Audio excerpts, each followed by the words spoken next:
बड़ापन लेकर के जी रहे हैं। दशकों तक इनकी पूरी राजनीति डरो और डराओ के मंत्र पर चली है। लेकिन मोदी ने इनका ये जो डर का गुब्बारा है ना, उस गुब्बारे को ही फोड़ दिया है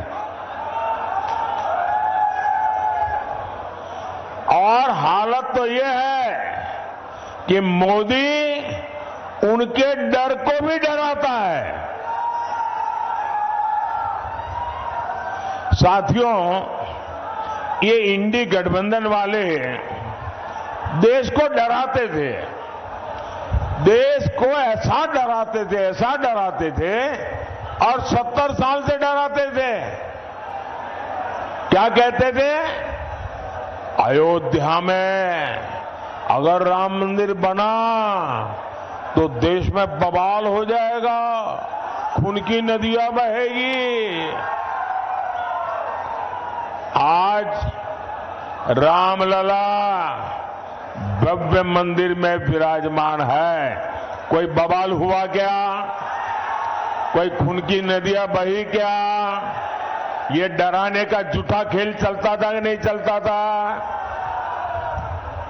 ये लोग डराते थे, 70 साल से डराते थे। ये कहते थे कि जम्मू कश्मीर से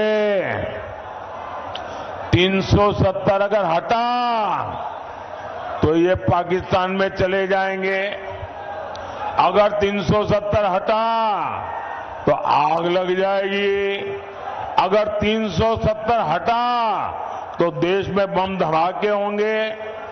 भांति भांति की धमकियां और डर पैदा करना। मोदी इनकी न धमकियों से डरा है न कभी रुका है। धारा 370 हटा के नहीं हटा? धारा 370 की दीवार गई कि नहीं गई? कश्मीर और हिंदुस्तान के बीच की ये दीवार को तोड़ा कि नहीं तोड़ा? सीना तान के तोड़ा कि नहीं तोड़ा? मुझे बताइए, कहीं आग लगी क्या? कोई पाकिस्तान भाग गया क्या? देश में बम धमाके हुए क्या? डराते थे। साथियों, ये डरपोक कांग्रेस और ये डरपोक आरजेडी वाले अभी क्या कह रहे हैं? पाकिस्तान के पास परमाणु बम है, डरो। डरा रहे हैं। खुद में मसाला खाली हो गया तो उधर का मसाला दिखाते हैं। इसलिए पाकिस्तान के आतंकी जब चाहे भारत पर हमला करके चले जाते थे, ये डरपोक लोगों के कारण। मोदी इनकी तरह डरता नहीं है। मोदी ने सेना को कहा, जाओ घर में घुस करके मारो।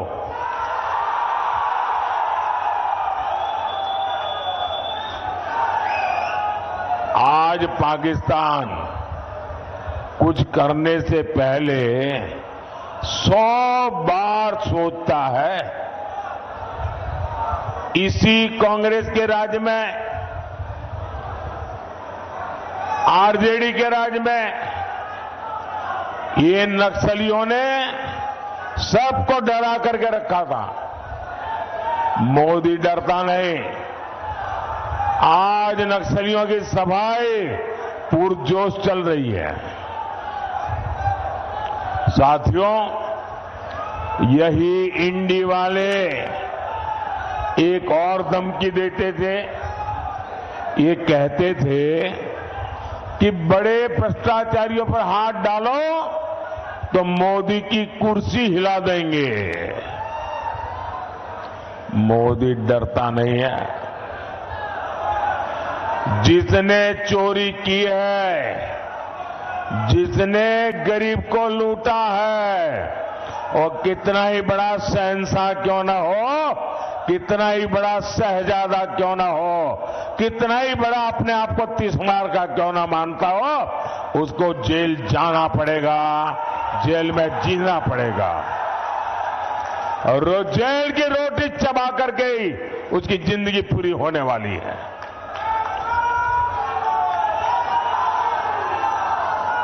मुझे बताओ भाई, अगर कोई लूट करता है, आपके हक का छीन लेता है, तो छोटे लोगों को तो जेल में बंद करने के लिए कोई चिल्लाता नहीं है। बड़े जाने चाहिए, छोटे जाने चाहिए। आप मुझे कहेंगे वो मैं करूंगा। गुनाह किया है तो छोटा आदमी जेल जाना चाहिए कि सबसे बड़ा है वो जाना चाहिए? बड़ा हो जेल जाना चाहिए ना। तो मैं बड़ों को भेज रहा हूं तो अच्छा कर रहा हूं ना, सही कर रहा हूं ना। और मैं आज बिहार के लोगों को एक और गारंटी दे रहा हूं। जिन्होंने बिहार के गरीबों को लूटकर नौकरी के बदले जमीन लिखवाई है,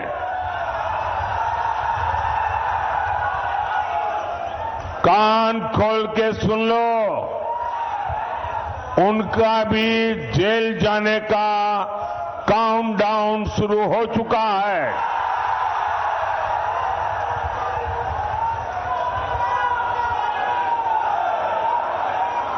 ये जैसे ही ये हेलीकॉप्टर में चक्कर मारने का समय उनका पूरा होगा, जेल का रास्ता तय हो जाएगा। बिहार को लूटने वालों को एनडीए सरकार छोड़ेगी नहीं। और ये एनडीए की गारंटी है, मोदी की भी गारंटी है। भाई और बहनों, ये इंडी गठबंधन वाले अपने राजनीतिक स्वार्थ के लिए कुछ भी कर सकते हैं। ये लोग बिहार और बिहारियों के अपमान के खिलाफ आवाज तक उठाते नहीं है। कांग्रेस के पंजाब के नेता ने बिहार से वहां काम करने गए, वहां मेहनत करके ईमानदारी से जीवन जीने वाले हमारे बिहारी मजदूर भाई बहनों का घोर अपमान किया, भद्दे शब्दों में अपमान किया। कहा अब हम उन्हें बिहारियों को पंजाब में घर नहीं देने देंगे, घुसने नहीं देंगे।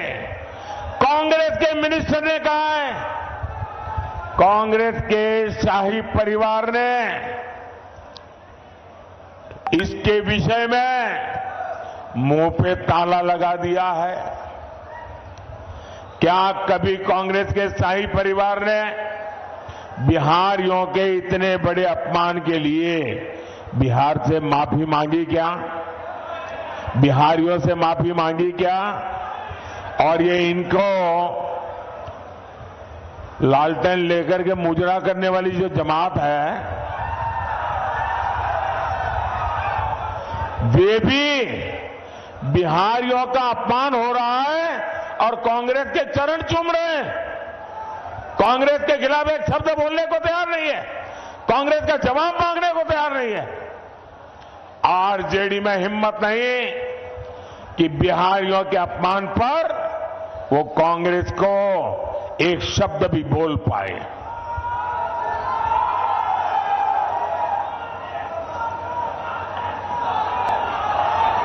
साथियों, इंडी गठबंधन के एक साथी डीएमके के नेता ने बिहारियों के लिए भद्दी भद्दी गालियां बोली। तेलंगाना में कांग्रेस के मुख्यमंत्री ने बिहारियों को भला बुरा कहा। पश्चिम बंगाल की मुख्यमंत्री आए दिन बिहारियों को गालियां देती है, लेकिन आरजेडी और कांग्रेस के नेताओं ने उनके मुंह से इन लोगों को उनके खिलाफ एक शब्द बोलने की हिम्मत नहीं है। इन लोगों को आपके स्वाभिमान की चिंता नहीं है, इनको बिहार के गौरव की चिंता नहीं है, इनको बिहार के होनहार नौजवानों के प्रतिष्ठा की चिंता नहीं है, इनको सिर्फ और सिर्फ अपने वोट बैंक की चिंता है। उनको सिर्फ आपके वोट छीनना है, उसके लिए भांति भांति की भाषा का उपयोग करते हैं। इनके लिए बिहारियों का सम्मान कोई मायने नहीं रखता। साथियों, मैं हमारे जो फर्स्ट टाइम वोटर है, जो पहली बार वोट करने के लिए जाने वाले हैं, उनको जरा जंगल राज पार्ट 2 से सावधान करना चाहता हूं। ये जो फर्स्ट टाइम वोटर है ना, उनका जन्म होने के बाद उनको जंगल राज कितना भयंकर था वो देखने का अवसर नहीं मिला, क्योंकि यहां एनडीए वाले काम करना शुरू किए। लेकिन जो जंगल राज वालों ने था, जो मुसीबतें खड़ी कर दी थी, ये जरा फर्स्ट टाइम वोटरों को पता होना चाहिए। वो समय था शाम होने के बाद बाहर निकलना मुश्किल था। बाहर से कोई रात में ट्रेन से उतरता था तो स्टेशन से बाहर नहीं निकलता था, रात भर स्टेशन पे पड़ा रहता था, सुबह उजाला होने के बाद फिर अपने गांव की तरफ निकलता था। अपहरण, डकैती, हत्या, ये बिहार का दुर्भाग्य बन गया था। नीतीश जी के नेतृत्व में एनडीए सरकार बिहार को जंगल राज से बाहर लेकर आई है। वो गुंडे, वो डकैत, वो लुटेरे अभी छिपे हुए हैं, चुप होकर के बैठे हुए हैं, मौके की तलाश में है। अगर गलती से भी ये इंडी वाले जरा भी मजबूत होते दिखेंगे भी, तो फिर उनका दाना पानी मिलेगा और ये मिलकर के फिर से आपका भविष्य तबाह कर देंगे, नौजवानों आपकी जिंदगी तबाह कर देंगे और फिर कभी भी आप उभर करके बाहर नहीं आ पाएंगे। भाइयों और बहनों, ये हमारा बिहार सामाजिक न्याय की प्रणेता भूमि है और मुझे गर्व है कि अगर किसी ने सामाजिक न्याय की रक्षा की है तो वो बीजेपी और एनडीए ने की है। बीते 10 साल में देश ने एनडीए को 2 बार प्रचंड जनादेश दिया। हमने पहली टर्म में एक दलित के बेटे को, जो कभी बिहार के गवर्नर हुआ करते थे, उनको देश का राष्ट्रपति बनाया, दलित को देश का राष्ट्रपति बनाया।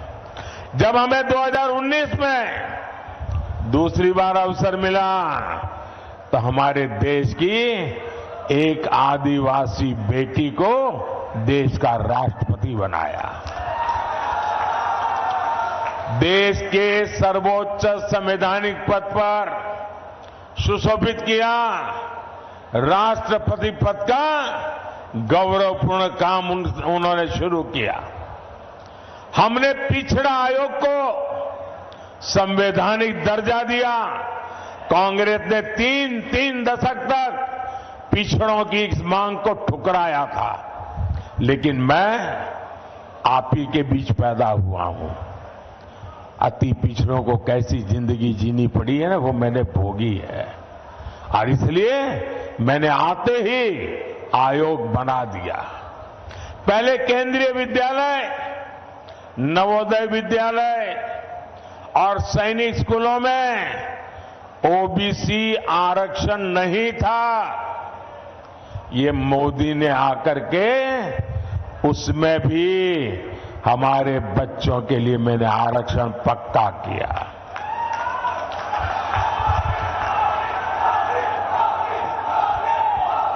मेडिकल की पढ़ाई में भी केंद्रीय कोटे में पहली बार ओबीसी आरक्षण हमने लागू किया।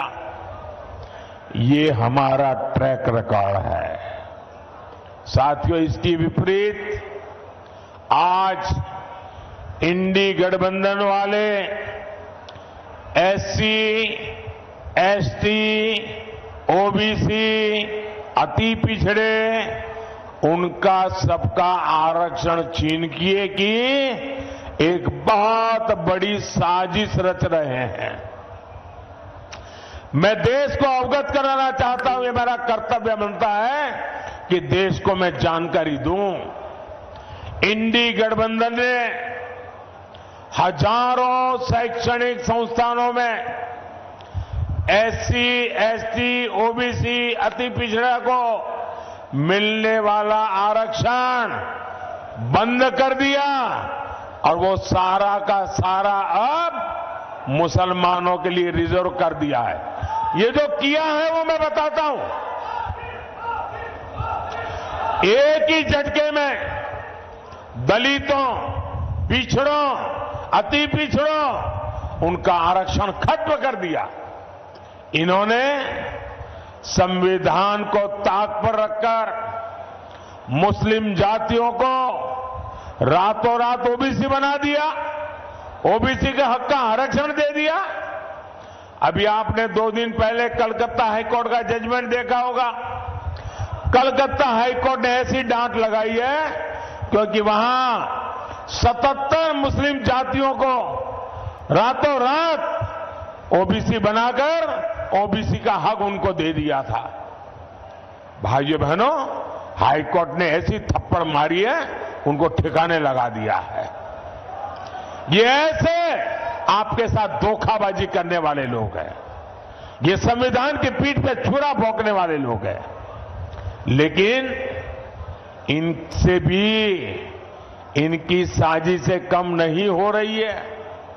साथियों, इंडी वाले चाहते हैं कि बार बार मुस्लिम आरक्षण का ये मामला कोर्ट में न फंसे, कोर्ट हर बार रिजेक्ट न करे। तब उपाय क्या? तो इंडी गठबंधन वालों ने पक्का कर लिया है कि अगर वो दिल्ली पहुंचेंगे तो पहला काम ये संविधान को बदल देंगे। संविधान को बदल करके एससी, एसटी, ओबीसी का आरक्षण वो मुसलमानों को देने का संविधान में बदलाव करेंगे ताकि कोर्ट उनको परेशान न करे। ये खेल खेल रहे हैं।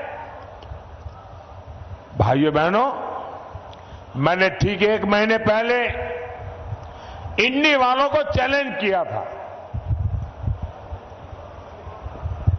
देश के हर राज्य में जाकर के बोला हूं। मैंने उनको इतना ही कहा कि भाई अगर आप चुनाव में आए हो, जनता जनार्दन ही देश के मालिक है। जनता जनार्दन को लिख करके दो कि हम सत्ता में आएंगे तो हम संविधान में परिवर्तन नहीं करेंगे, हम सत्ता में आएंगे तो एससी, एसटी, ओबीसी का आरक्षण छीन नहीं लेंगे, हम सत्ता में आएंगे तो धर्म के आधार पर आरक्षण नहीं करेंगे, हम मुसलमानों को यहां से छीनकर उनको नहीं देंगे। लिख करके दो ना, मैंने कहा। 1 महीना हुआ, 1 महीना। लिखने की बात छोड़ो, बोलने की हिम्मत नहीं है उनकी।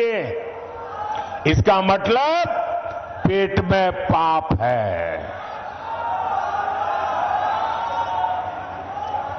बिहार में मेरा यादव परिवार है, बिहार में मेरा कुर्मी परिवार है, बिहार में मेरा कुशवाहा परिवार है, बिहार में मेरा कलवार परिवार है, बिहार में मेरा तेली परिवार है, मेरा सूरी परिवार है, मेरा कानू परिवार है, मेरा निषाद परिवार है, मेरा पासवान परिवार है, मेरा रविदास परिवार है, मेरा मुसहर परिवार है।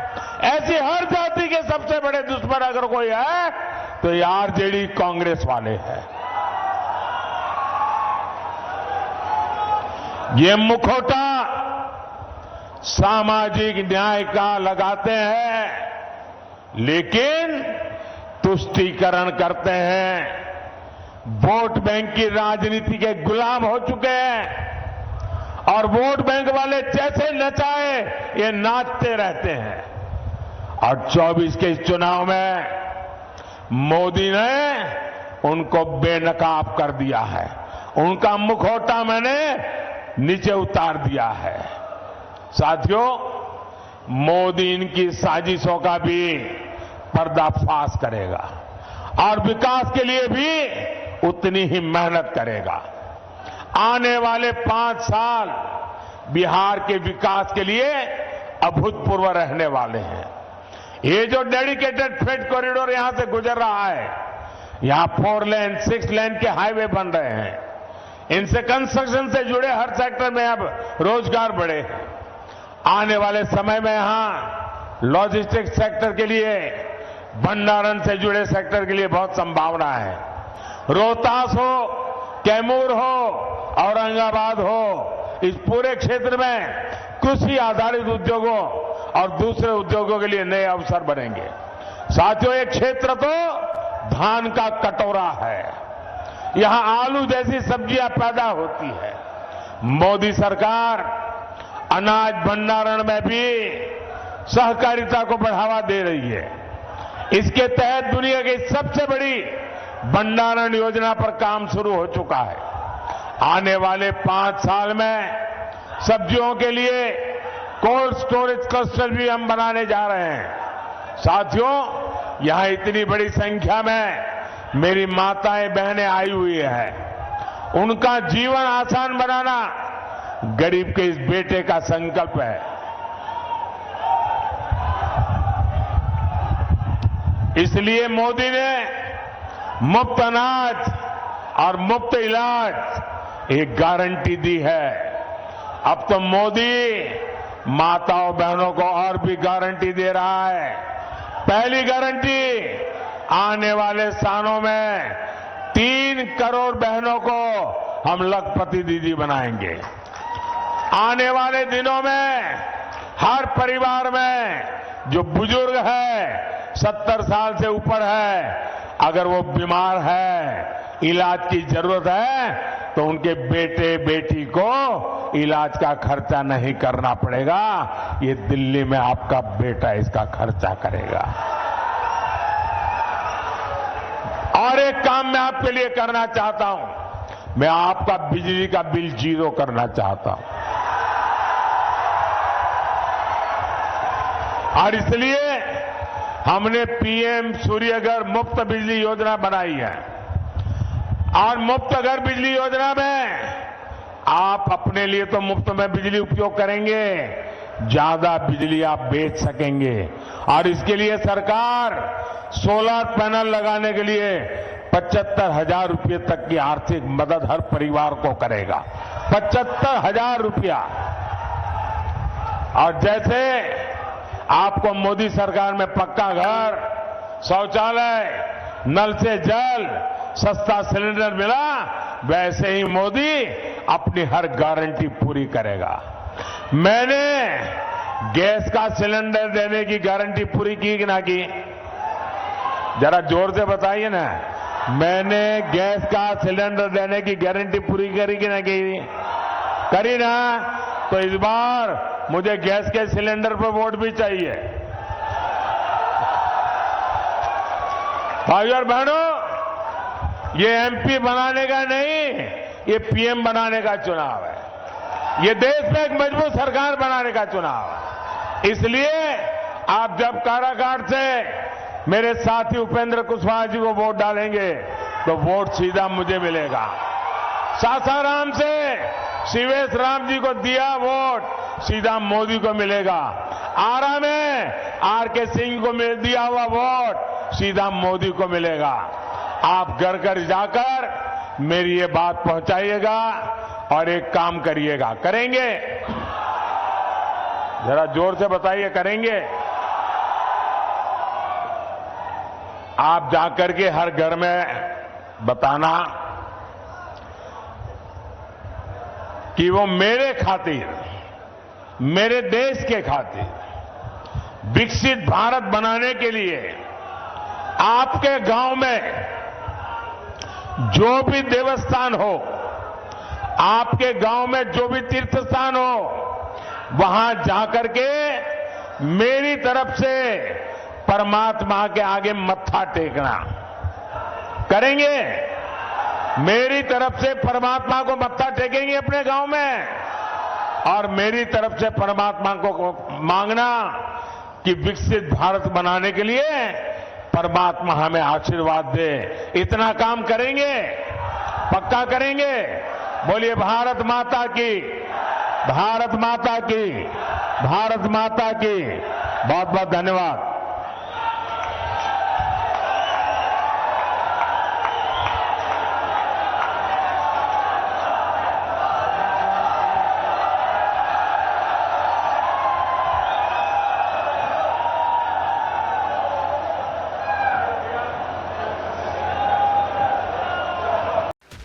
एग्जिट पोल 2024 1 जून शाम 6 बजे से, लोकसभा चुनाव के नतीजे 4 जून सुबह 7 बजे से। देखिए चुनाव नतीजों से जुड़ी हर खबर सबसे पहले, सबसे सटीक, केवल अमर उजाला पर, amarujala.com।